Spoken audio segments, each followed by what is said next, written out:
Now, from CBS News Miami, this is Facing South Florida with Jim DeFede.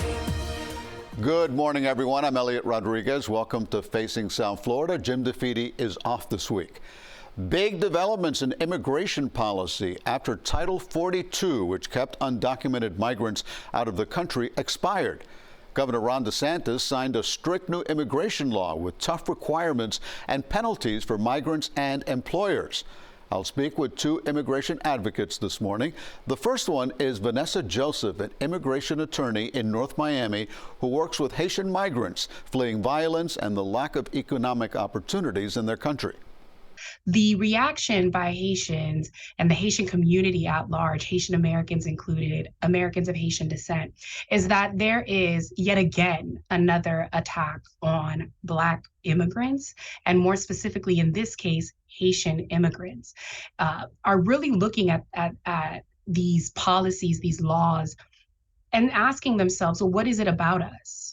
Right, that makes us such a problem that all these laws would have to come out, and many of which affect Haitian immigrants and specifically Black immigrants, because no person who is racially profiling folks and asking folks to see their papers, as we know is essentially what SB 1718 is asking. Nobody's going to stop you. A police officer is not going to stop you. A law enforcement official is not going to stop you and say, this Black person looks like he's Haitian or looks like he's from a different country. They're profiling everyone. They're profiling, including Hispanic folks, people who they believe to look different, to look Hispanic, to look like an immigrant. And what does an immigrant actually look like? It looks like all of us. And so these policies, these bills, these laws, when they take effect, they have extremely detrimental effects, not only on our communities of immigrants, but all of our communities at large. And we're actually regressing as communities. Well, I want to ask you about some of the specifics in the Florida law. For example, businesses with 25 or more employees must use E-Verify, a registration system run by the Department of Homeland Security that checks the immigration status of workers. What problem do you see with that? So generally, there is no problem, right? Making sure that folks have proper documentation to be working. It's something that I work on, making sure that folks have proper documentation to work and to be able to live normal lives, go to school. So getting a work permit is a lot of what I do, helping folks get those work permits. But then here's the problem that we face. How is this law applied? Right? Some folks start businesses on their own. How are you as an employer contracting with someone now supposed to ask them, well, can I see your papers, right? So folks aren't thinking about the complete magnitude. They're just thinking about, well, E-Verify, having people go through the system. I've gone through the system. I'm employed at Catholic Legal Services. They enter my documentation into their E-Verify system. That's totally normal. But then how would you know workers that you're working with who are contracted, maybe coming through staffing agencies, maybe coming through other forms, right, of outreach to seek folks who can work in your enterprise? How are you to know that each and every single person is documented or has that level of documentation if it's not actually required of you as an employer generally? Another part of the bill requires hospitals that accept Medicaid to ask patients about their legal immigration status. What problem do you see with that? Do you see possibly immigrants who won't go to the hospital when they 100%. need to see a doctor? 100%. I mean, even when we ask individuals who've been victimized, right, to go to the police, you see something, you say something, folks are scared to even go to the police. Folks who are here to protect and serve us, they're afraid to go because of what they believe could happen to them as a result of bringing forth a complaint. So imagine what's going to happen at a hospital when you're trying to seek care. All the time we see folks being sought after because they are providing services on the Black market as it is, low cost or lower than the hospital or whatever the case is. Now we're creating a market for these types of services, encouraging folks to seek out services that could actually end up killing them because they're not able to go to a hospital and say, I need this level of assistance. a lot of times we have to think about the fact that there are plenty of ways in which we can ensure folks are getting their services paid for. What is it that we need to be asking for documentation for? Is it for the payment? I doubt it, because there are programs out there that exist. We're able to provide folks with assistance and resources. So what is the true impetus for even having such a type of law like that on the books, but to persecute and prosecute folks who may not have yet regularized their status here in the United States? In fact, one of our reporters in Homestead interviewed some undocumented workers. And again, this is a mixed family. Some of the members of the family may be undocumented, some 100%. are American-born citizens. And the undocumented lady said, well, I'll just rely on home remedies if I get sick. And home remedies, I'm Haitian, I believe in them a lot of the times, but there are some things I really trust to science. And I think that oftentimes, we're encouraging people to seek medical care, to seek preventative care, to take advantage of this great country's ability to provide us with great information about the status of our health. And yet now we're prohibiting people from accessing that care. And now you're also putting, potentially, you just brought up mixed status families, you're putting children at risk especially. And, we often hear that, there's such great care for children in Florida, and I don't see it, right? Because if you are a child from a mixed status household, I was such a child at one point when my parents were not yet U.S. citizen. I was raised in a mixed status household. If something ever happened to me, knock on wood, would my parents have been able to take me to the hospital under these current set of laws? Would they have wanted to take me? Would I have been able to get the care that I need? Let me ask you another part of this law. It imposes penalties against anyone transporting individuals without legal status in the state of Florida. Are you supposed to check people's immigration status before they get in your car? But the worst part of it is, who as a simple person is asking people for their papers, right? And then on top of that, how are you to determine what is documented and undocumented, right? Because a lot of folks are saying things like, oh, well, I can't help TPS beneficiaries either, and I can't help this folk, I can't help anybody who's not a US citizen. So basically, I've got to see a passport. And that's not accurate either. But then on top of that, why is that even a question? So Uber drivers are now going to be subjected to this policy where they now have to ask people, but we're also saying that we live in a state that will not give you driver's licenses, right? If you don't have different points of documentation that many folks can't get access to.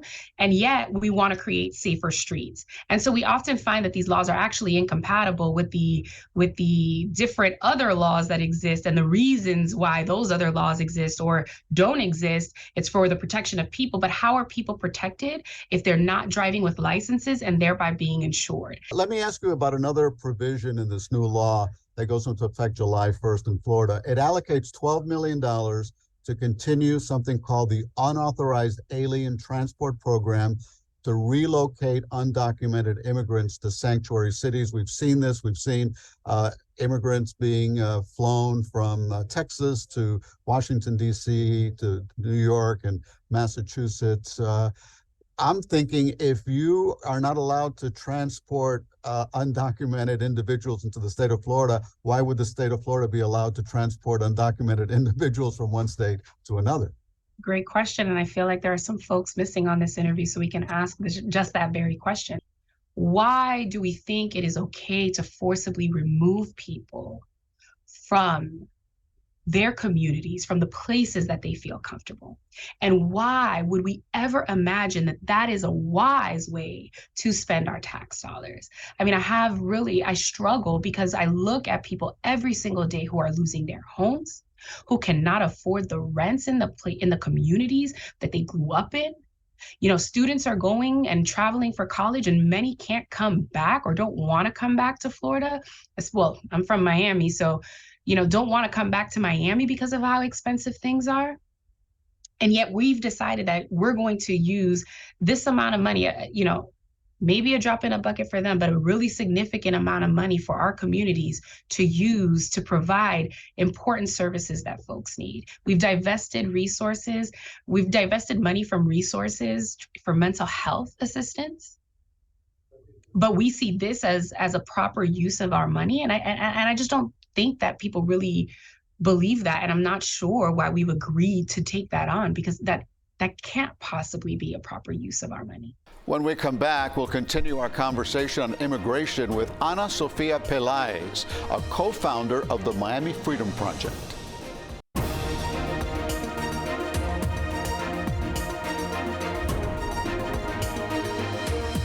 Welcome back. A new law aimed at undocumented immigrants is not just affecting those seeking asylum, it's also impacting South Florida farmers. CBS News Miami's Yvonne Taylor explains why employees and employers are fearful for the future.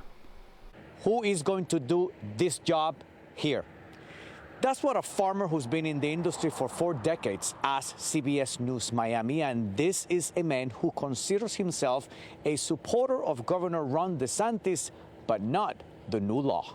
While there's anxiety in the farm workers community, those who hire them are also in fear for their business. You're not going to get an entitled American to come out and do the work that we do. For over 40 years, John Alger has been in the farming industry. We saw some of the work his people do. Some tractor driving, some manual labor. It's hot. There's mosquitoes out here. It's uncomfortable situation. He is not concerned about an aspect of the new immigration reform bill that would require the use of the E-Verify system to determine legal status. 25 or more employees. It's effective as of July 1st, 2023. It's for new hires, not existing employees. Ángel Leal is an immigration attorney. La gente tiene miedo, la gente se está yendo. No matter what, people are scared. They are leaving because they feel at risk, said Judith Peralta, who has been working in nurseries for 6 years. It's a very, very worrisome part of this law because it will disproportionately affect certain industries: agriculture, construction, yard work, service industries. Peralta says her brother has to go to the hospital to do dialysis. Now he's talking about leaving Florida. I'm mostly concerned about my employees' families. Perhaps they have someone in their family who's not documented, and they stay together as a family unit, and they're going to be afraid to go to a hospital. They might leave me to stay as a family unit to another non-E-Verified state. What do you tell someone who says, I'm not a farmer, I don't hire undocumented immigrants, this doesn't affect me? Good for them. Get ready to pay more at the grocery store. And this may not be the only industry affected.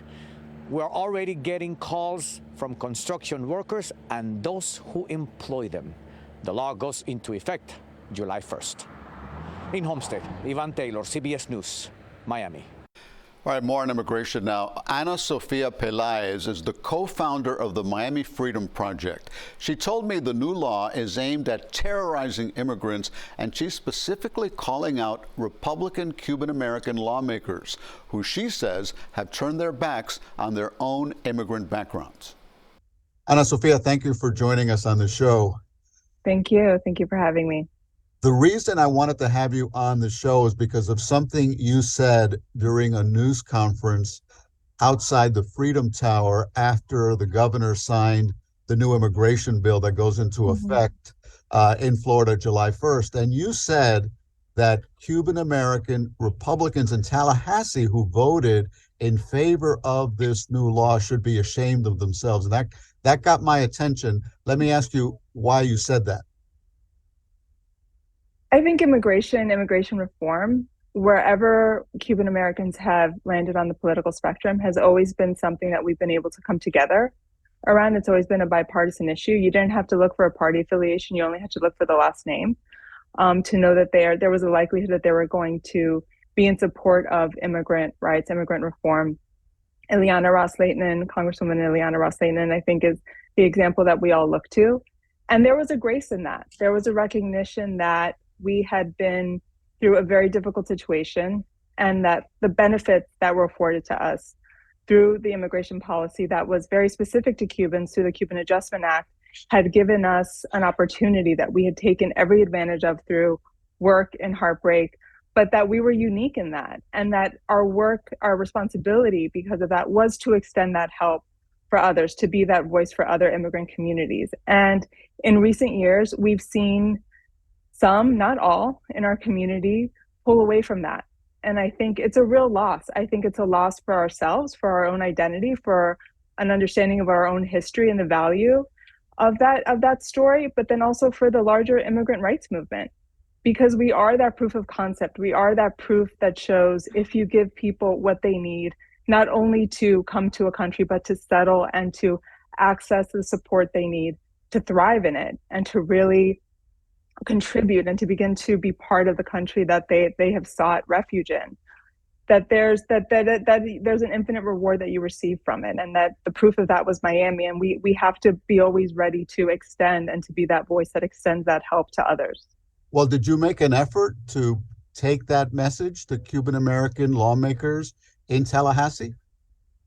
That effort was made.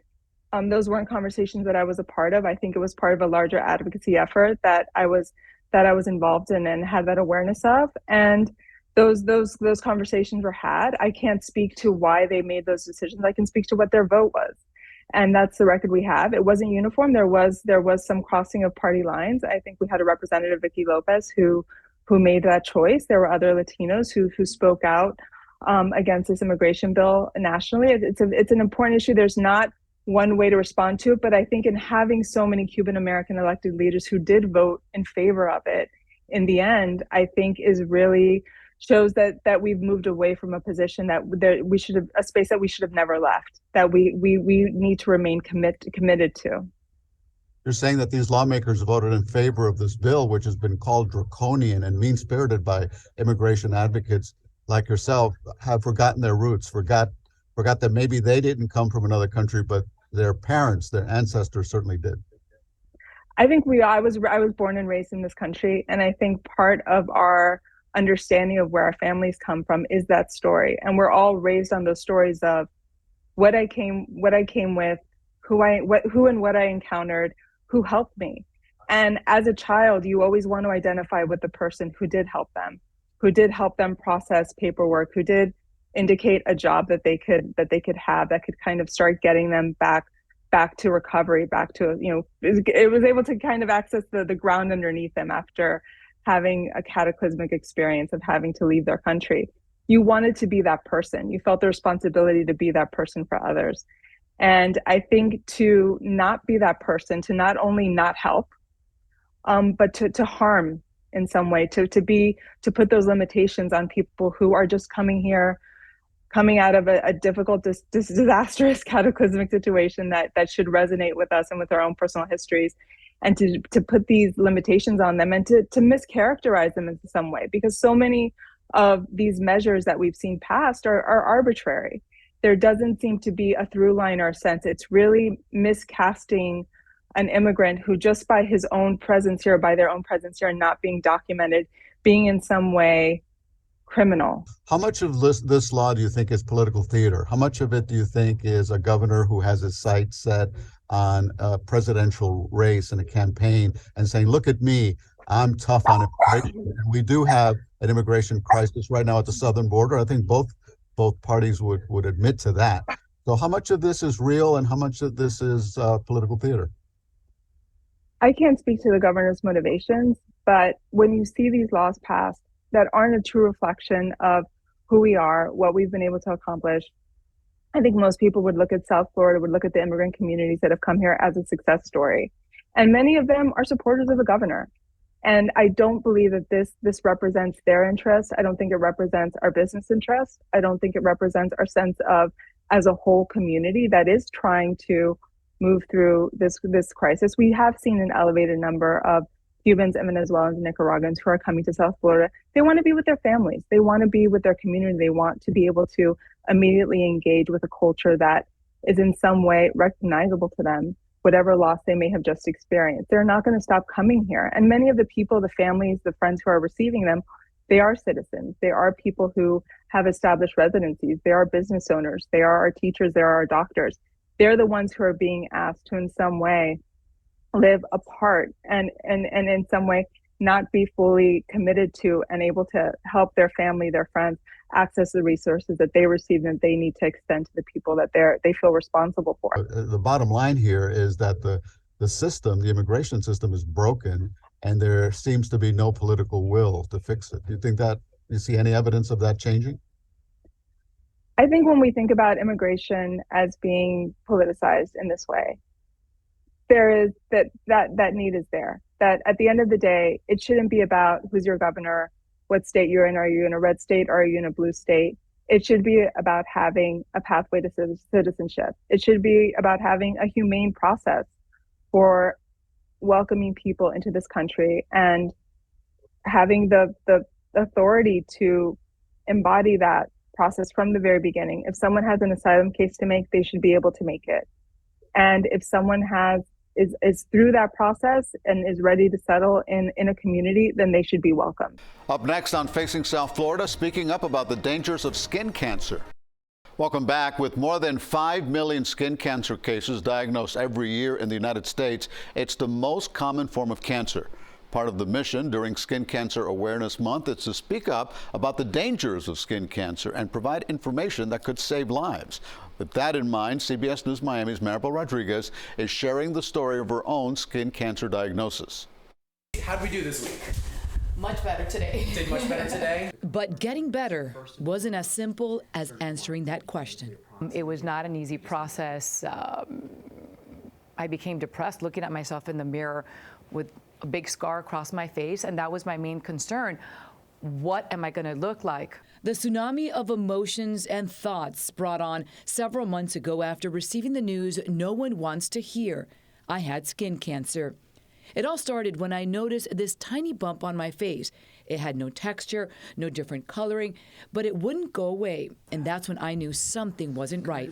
I immediately went to see Dr. Dowd at Miami Dermatology and Laser Institute.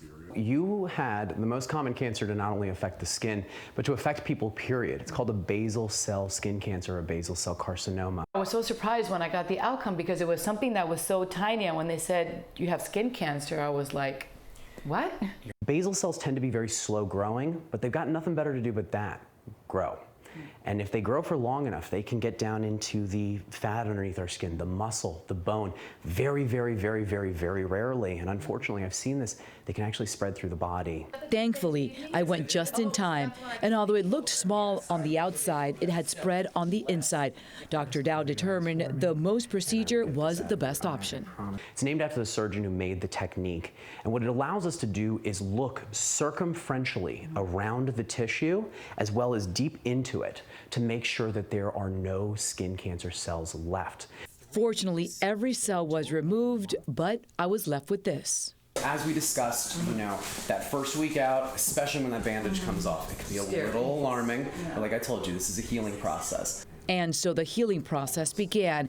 And 2 weeks later, after my first laser treatment and great makeup, I was back on the air. Important consumer alert for parents. With a fading scar and a big smile. At the end of the day, I say, it doesn't matter. You took it all out. You know what? So no more, right? That's the thing. No more cancer. That's Cancer-free. Cancer-free. Boom. Well, it was quite the journey, but I am so grateful. I am doing great, as you can see. And I hope my story inspires all of you to take care of your skin. Wear plenty of sunblock. Make it your best friend. And of course, if you see something on your body that just doesn't look right, get it checked out. Maribel Rodriguez, CBS News, Miami. And our thanks to our beautiful friend Maribel for sharing her story and providing this awareness for all of us, especially living here in the Sunshine State. And thank you for joining us. Remember to join Jim DeFede next week on Facing South Florida. I'm Elliot Rodriguez. Enjoy the rest of your Sunday.